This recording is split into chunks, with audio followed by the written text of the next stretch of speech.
everybody, this is Julissa. Thank you so much everyone for coming back to my channel. Thank you so much, of course, to everybody who's listening on Spotify and everybody who's watching this video right now on YouTube. Today is Wednesday, June 18, 2025. I want to come today and speak about the situation that I never knew about. This case is so weird, like I never heard about it until now.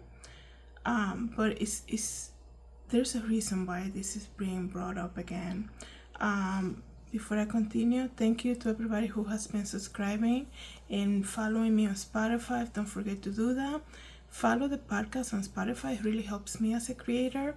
And everybody who's watching on YouTube, like I said, thank you. And don't forget to share, like, and subscribe.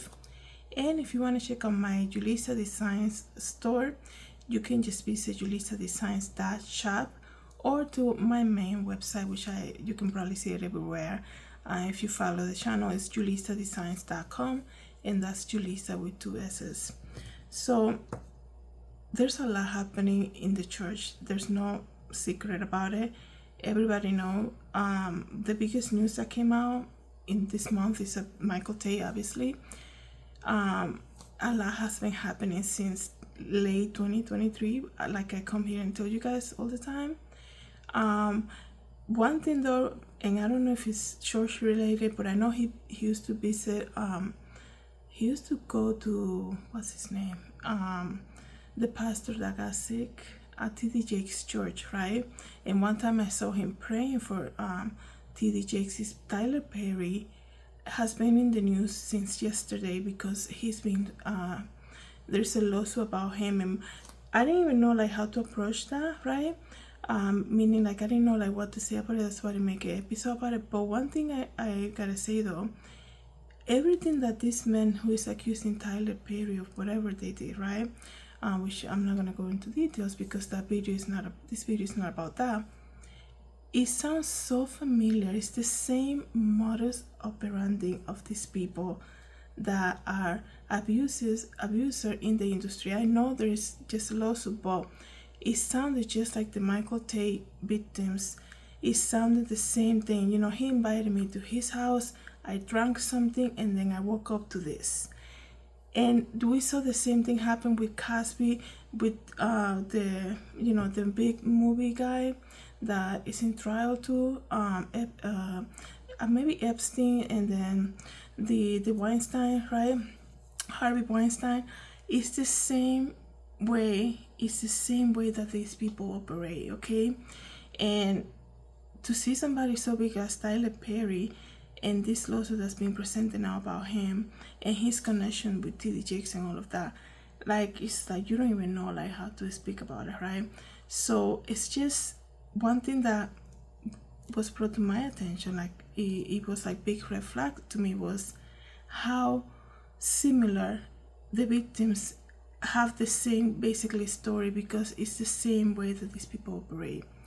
Now you guys, and I have never heard that Mr. Pastor Joel Osteen's great grandmother was beaten to death, and that's how she died in 2006. I had no idea about this. Like I said, maybe if you have been following Joel Osteen for a long time, I know people are devoted followers of Joel Osteen, his church, his books, his ministry. I know he's a very positive pastor, meaning he's all about positivity, from what I hear, briefly, things that I see him post on Twitter, on the X, all of that stuff from back then, like maybe around 2012, 2013, that I learned about him. But in 2006, okay, his great grandmother was beaten to death, right? And the reason that I'm speaking about this now is that just last week, right, or early in June, the person that got caught and put in jail for this murder of Joel Osteen's great grandmother has now been released, and all the charges has been dropped because they're saying that he's not the guy who did it. And when I heard this, you cannot help it to, not trying to make assumptions or anything, but it talks to you about this is the big shakeup of the church, because it's 2006. How many years is that? You know, you would think that was like a case closed. They already have the person responsible, and now they're saying it's not him. So there is a killer on the loose, right? And this is very interesting, you guys. This is something that we should pay attention, and I think we'll see what comes out of this. Let me read to you guys more information, right? The murder of Texas megachurch pastor Joel Osteen relative is back on the radar of investigators. Texas authorities have reopened the investigation into the murder of televangelist megachurch leader Joel Osteen elderly great aunt, who was bludgeoned to death inside her home nearly 20 years ago. I have never heard of this case before. This is so crazy that she went through something like this. The family went through something like this. This is so sad. Her name was Johnny Daniel, 84 years old. At 84 years old, she was found beaten to death inside her home in August 2006 with her face smashed, listen to this, and a copy of the New Testament and a pencil on her chest. Wow. I mean, this is so weird, because this is, guys, this is just my opinion, but when he's preaching, like I said, I'm not that familiar with Joel Osteen, but back when I first heard about him, you will hear him every time he was, what I noticed about his style of preaching is that he will speak about a story in the Bible, and then he always has like this sample about his life, right? There's always a story from him. There's always a story about, if he's talking about the lady at the well, then he'll give a sample of something similar that happened to him or his family, or like try to connect it like that. It's like the way I perceive him, and like I said, it's just my opinion. It's just that this pastor will preach just based on of sample of things that he have gone in his life. And in that moment, briefly, that I will watch some of his stuff, I'm like, oh wow, I never heard him say that hard time that our family went through when our great aunt was found dead, beaten to death at that age with the New Testament on her. Like, that's so symbolic right there, right? I have never heard him mention that. And maybe if you're listening to this and you know Joel Osteen, like his trajectory, you have bought his books and you have followed him, maybe go to his church and everything, maybe he has mentioned it before in the past. Or some people can say, we don't want, that's such a tragic thing that happened in their life, maybe they don't want to remember, but it's a tragic thing. But to see what he has become, you would think, going through something so tragic like that, he will be giving testimony how God helped the family through that horrible time to give the glory to the Lord, right? That's just my opinion. Okay, so let's continue to read. So a hammer wrapped in a bloody towel was also found beside Daniel, who was the aunt of Osteen, 91-year-old mother, Daddy Osteen. Her great-nephew Osteen is known for being the leader of Lakewood Church and is among the most well-known televangelists in the country. Authorities charged Dan, a 29-year-old Houston man named Eric Wilson, with Daniel's murder. At that time, DNA evidence linked him to Daniel's killing. Wilson was already in custody on a separate aggravated assault charge. Wilson was found mentally incompetent to stand trial, according to the news, and has spent 18 years in prison. The murder charge was dismissed in August 2024, so just about a year ago, right? August last year. After authorities, listen to this, concluded that the key piece of evidence linking him to the woman's death, a DNA test result, was far weaker than they originally believed. The that they originally believed the news reported at the time.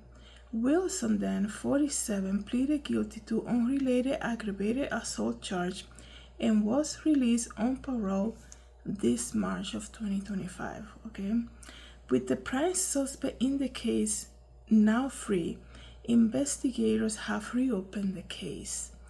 The Johnny Daniel case from 2006, says quote unquote, remains open and is very much active and is currently assigned to our homicide unit, said the Deputy Thomas Gillian with the Sheriff's Office. With they discover new evidence. Prosecutors, voices here. When and if they discover new evidence, prosecutors will assess the case and determine whether or not anyone should face charges. I mean, it says here, Lakewood Church is one of the largest mega churches in Texas. I mean, are you serious? This case is,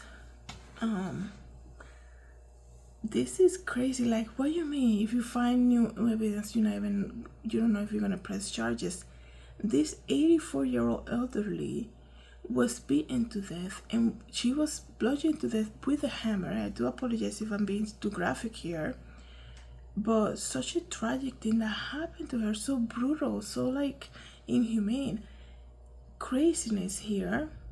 And then it's symbolic, right? Because they left the New Testament on top of her and a pencil. Like, what is that all about, right? So it sounds to me like if it's almost like the New Testament. Like, that's like it says here, let me just read it. With her face smashed and a copy of a New Testament and a pencil on her chest.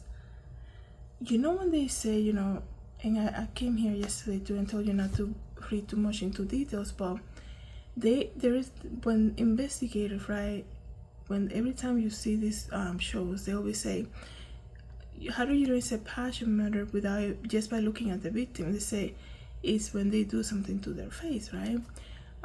Things like this, right? Without getting too graphic. That's what I hear when I see these TV shows. Not that I'm an investigator or nothing like that, obviously. So it's very symbolic of her murder. She was found with the New Testament and a pencil. And when you're like talking to people about something in the Bible, right? This just came to my mind. You're talking about something to people in the Bible, and they always say, they always bring up the New Testament in the way, like, you can say to them something like, I'm trying to think what example I should give you, but you can say something like, nothing is coming to my mind now to the example, but when people really want to debate with you, they always bring up the New Testament, kind of like, they always want you to forget the Old Testament, right? And they say, this is the new thing now. Okay, we live in grace type of thing, right? And they always say it's the grace that we're living in now, and they want you to shut up at this point, right? And they, not that I get into this type of debates often, but what I notice when people start getting defensive in that sense, they always say New Testament, they always say, I just go by the New Testament, almost like to the point that you seem like, man, do you even read the Old Testament? Type of way, because they get so defensive. So this is why I'm saying, right, that for this woman to have been found with the New Testament like that, specifically that's so symbolic, right? I wonder why this man was he like a neighbor or something? Was he a member of the church or something? I mean, this happened in 06. When did Joel Osteen start preaching? I know he followed his father's footsteps. So probably the dad was preaching for a very long time before that, way before 06. So, and they're very well known in the Christian community. So obviously it's related to somebody who believes in the word, or who they place the New Testament there. Like, that's like very symbolic. So this man that was now released in March, 18 years of his life being passed around mental facilities, right? Because they said that he couldn't stand trial. Now he's being released, and now they're saying the investigation is reopened. Like, guys, we're living in the times where things are being brought up to the surface. This is the first time I heard about this, and it's like, huh? Who? What?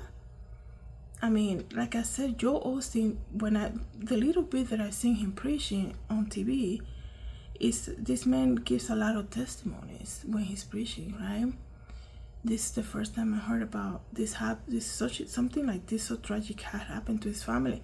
I can understand, like I said earlier, maybe you don't want to bring up something so tragic, but look what you are doing now, right?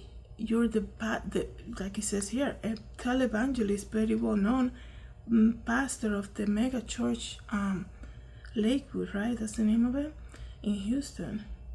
And you would think is going from something so tragic to something like this, you will be giving that testimony often, right? So it's just, to me, this is all just very makes you think about stuff. So I know we have to be so careful, but it's like, what? Really? That actually happened? So I think I really, I believe that this is reopened again, and this man is free. The guy that was in prison for 18 years, there is a reason behind all of that.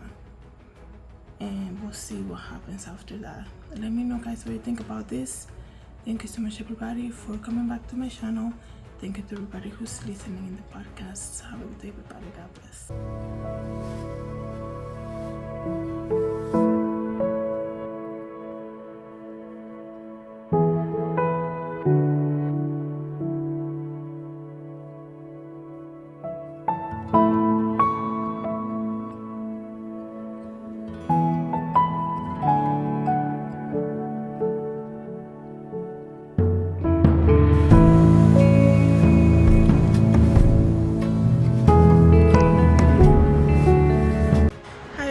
This is Julissa. Thank you so much for coming to my YouTube channel. Don't forget to share, like, and subscribe, and I hope to see you in the next video. Have a good day, everybody. God bless.